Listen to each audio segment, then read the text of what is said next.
Hey all, welcome back to the Fire and Water Cooking Channel. I'm Darren. I am your host and I'm excited to do this cook today. I haven't done these in a long time. I'm going to do some beef back ribs. Not short ribs, not plate ribs, not dino ribs, but beef back ribs. They're not, you won't see a lot of videos on these, but I'm going to do one for you. I'll be right back. Smoking, grilling, getting hot and hotter. Sous vide and chilling from fire and water.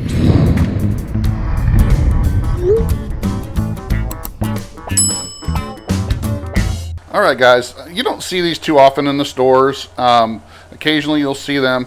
A lot of times you will see these when they're attached to a prime rib. Like it was just, the holidays just passed, so the stores, put their prime rib roast on sale, and they usually have the ribs attached, and they're usually tied to them so that you can either leave them on there to cook it with the ribs on, or you can remove them. What I usually do is I take the ribs off and I package them up and I toss them in the freezer, and when I get enough of these little ones like this, I'll make a meal out of them. The steer that I bought later last year had the whole rib primals, and I actually had him save me the back ribs as well. So I've got actually two decent sized racks of back ribs and one little one here from one of the prime rib roasts that I had over the holidays. So what exactly are back ribs? Well, they're actually the rib, like I said, your prime rib or your rib primal is attached to. They're not the same as your chuck ribs or your short ribs or your plate ribs. So they're actually got less meat on them. If you can see, there's not a whole ton of meat on these. Most of the meat, just like a St. Louis style rib on a pig, is between the bones here. The meat's usually not as tough as the chuck or the short ribs or the plate ribs, because it's coming from the prime rib section. So it's usually not as tough, so it doesn't need to be cooked as long.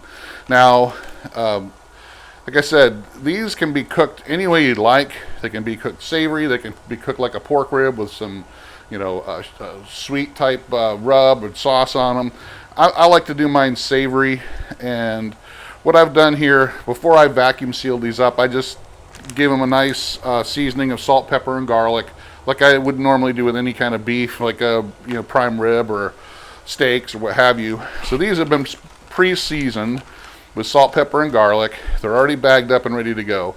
I am going to sous vide these, so I'm not going to cook these as long as I would if they were short ribs or chuck ribs or any of the plate ribs, because they're not as tough, so I don't really need to cook them that long. I am going to cook them for 24 hours, but I'm going to cook them at a lower temperature. I'm going to cook them at 134 and make them so that they're nice and medium-ish, medium rare-ish when I cook them. I'm not going to smoke these. I'm actually just going to cook them, finish them off on the grill, but I'm just going to kind of sear them over an open flame.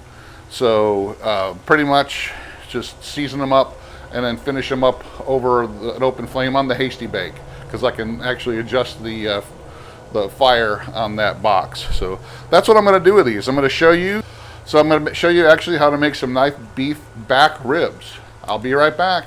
All right, guys. So I got my Anova getting heated up here. Like I said, 134, 24 hours.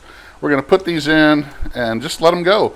When we take them out, we're just going to give them a quick sear over open flame, and that's it. It's that easy, and these can be pretty good. So I'll be back when I'm showing you how I'm going to sear them up. But right now, I'm going to go ahead, put these in the sous vide. Even though it's not up to temp, that's all right. These are frozen, so it's going to take them a little while to thaw out anyway.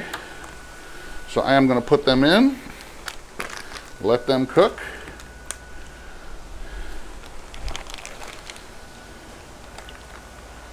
And I'll see you guys in 24 hours. Okay guys, I am back. Actually, it's been a little over 24 hours, so it's probably been about 26 to 28 hours, so which is okay, because when we cook sous vide, you know, a couple hours when we're doing a longer cook like this isn't going to hurt it. So it's still sitting at 134. It's ready. The ribs are ready to come out. I got my hasty-bake getting up to temperature. I got the fire going in that. And we're gonna, like I said, we're just gonna pretty much sear these off on the hasty-bake. We're gonna lift the charcoal basket up closer to the grate so we can sear them off. And we're gonna finish them off with the just a little bit Cowgirl's Sunrise Cowgirl coffee rub and some smoked cherrywood salt. That's how we're gonna season these up and then put them on. Then we're gonna baste a little bit of sauce on there. So that's all. It's gonna be a really simple, simple way to do these beef back ribs. I'll be right back.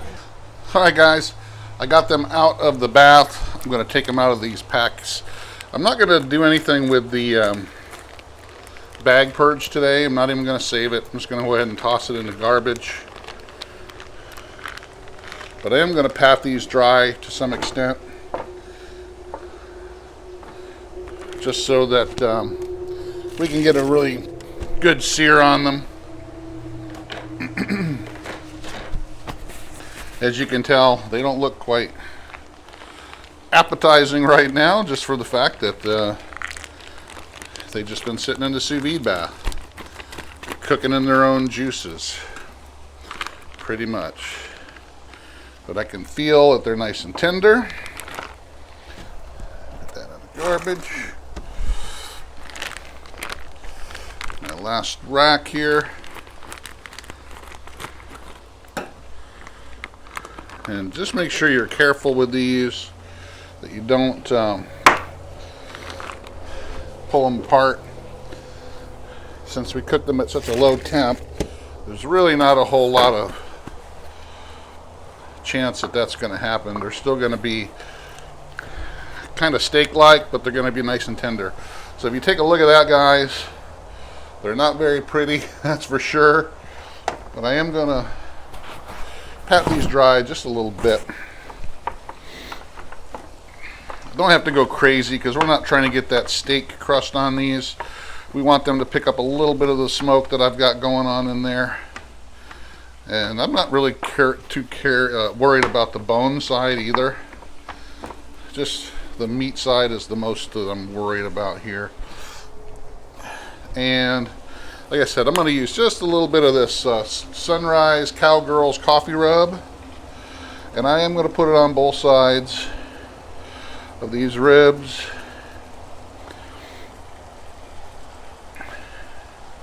They were seasoned with just a little bit of salt, pepper, and garlic before this, but this will give me another layer of flavor. And smoked cherrywood sea salt. Not a whole bunch because we already got some salt on these.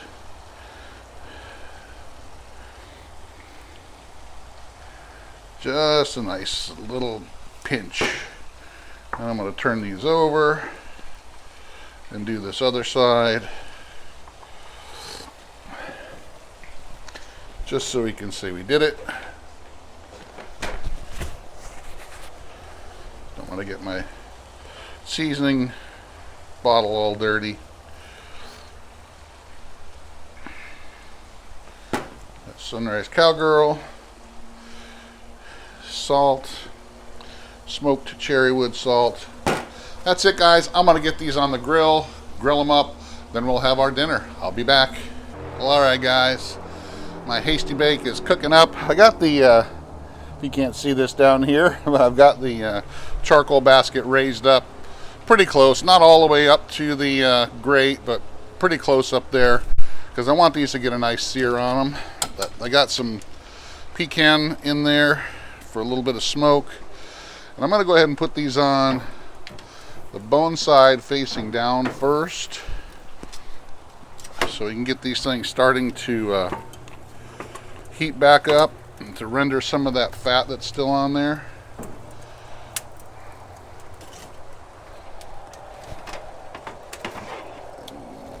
You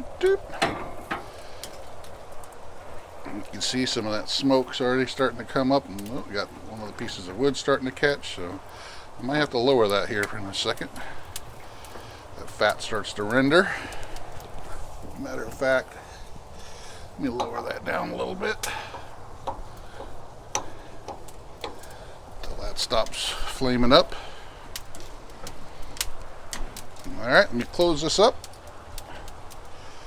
And I'll see you again when I'm getting ready to flip these over.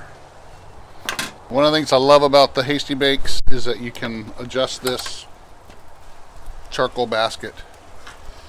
Whew, smoky. Can adjust that charcoal basket whenever I need to. If I want to move it up to get a little bit more of a sear, I can do that. If I'm going to move it down because I don't want it to over sear, I can do that as well. There we go. Turn these over. Get a little bit on that side for just a little bit, and I'll see you in a few minutes. Alright guys, after another few minutes here, I want to flip them over and get them back going.